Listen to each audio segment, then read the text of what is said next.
So one wonders, those who say, okay, this is the beginning of the big national contest, and now we know we can start to see how things are going to shake out. I don't see how you see how things are going to shake out throughout the entire country by what happens in Iowa and New Hampshire. I don't see those as, I'm not a political scientist. My gut feeling is that those two places would not be the places I would choose if I was going to say, okay, I want to take a sample that's going to accurately predict what's going to happen in some sort of contest that's on a national scale. Okay, so now that I've vented about that, we're up to our third test, as my cricket fan friends might say. The third test being the South Carolina primary. Now, before I go any further, I should probably tell you a little bit about my politics so you can understand where I'm coming on, what my biases might be. Let me just run through. I'd have to say that I am a fiscal conservative. I am not a social conservative, and that's. I could probably do the whole show on the sort of schizophrenic nature of the Republican Party, which contains these.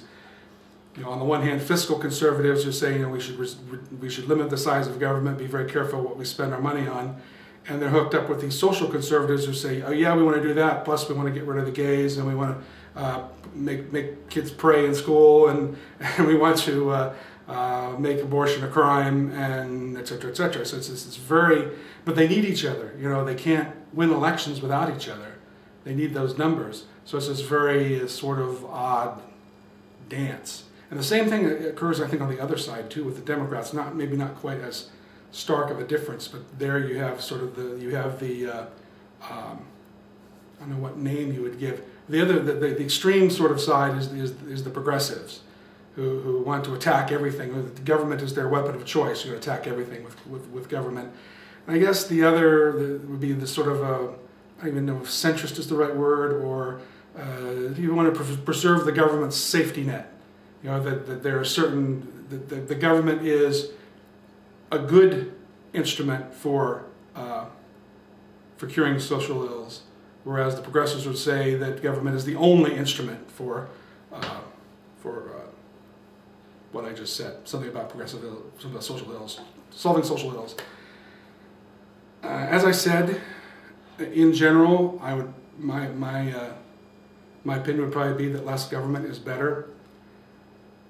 Where I run into a problem is that government is the only entity that has the power to keep the corporations in check. So my concern would be that if we knock out the government, then ordinary people become slaves to the corporation. Now, I also understand the opposite is true. If the corporations were being knocked out and not the government, then we would all become slaves to the government. This is sort of what's happened in Greece lately. So what needs to happen is that the people need to start doing more stuff for themselves and not relying on government or corporations. And the government structure and the corporate structure would be devolved over a period of time in a balanced sort of way until we only had the tiny bit of government and the tiny bit of corporate structure that we actually need, as opposed to the behemoths that exist on both sides now. So that's, in a nutshell, that's mud-till politics. So how does that map onto what we're seeing today? Well, not very well. It is very difficult. It's very difficult for old mud-toe to find a good presidential candidate. I have voted in every presidential election since I have been of age. And this may very well be the first one that I skip. And I have patience with this argument that, well, if you don't vote, you can't complain. Yes, I can complain because you didn't give me anybody that I can in good conscience cast my vote for. I said, I believe on my website here recently, I said, put none of the above on the ballot and I will vote every year. But I've always voted. There have been years I've skipped it when there wasn't a presidential election. I've always voted in the presidential elections. And here's my history of presidential voting. In 1984 was the first year I could vote for president. I voted for Ronald Reagan.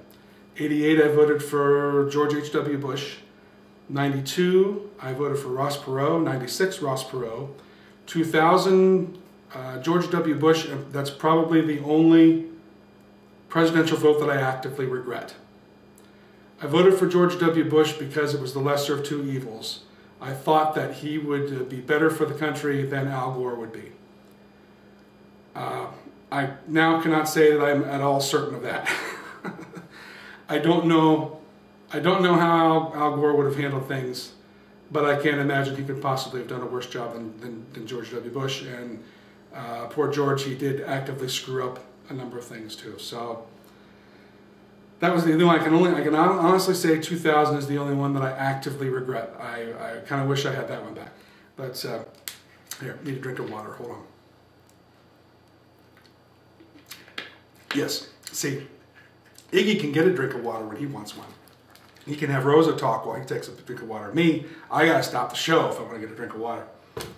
And you're sitting there, what's happening? What's happening? Why is he not talking? Well, I'm not talking because I had to get a drink of water. Okay? Give me a break.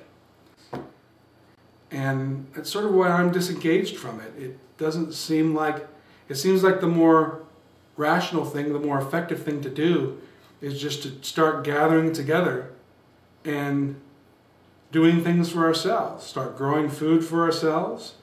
Start manufacturing the things that we're going to need for ourselves. And so that we're not dependent on all of these. To our own schools, we can take care of our own old people.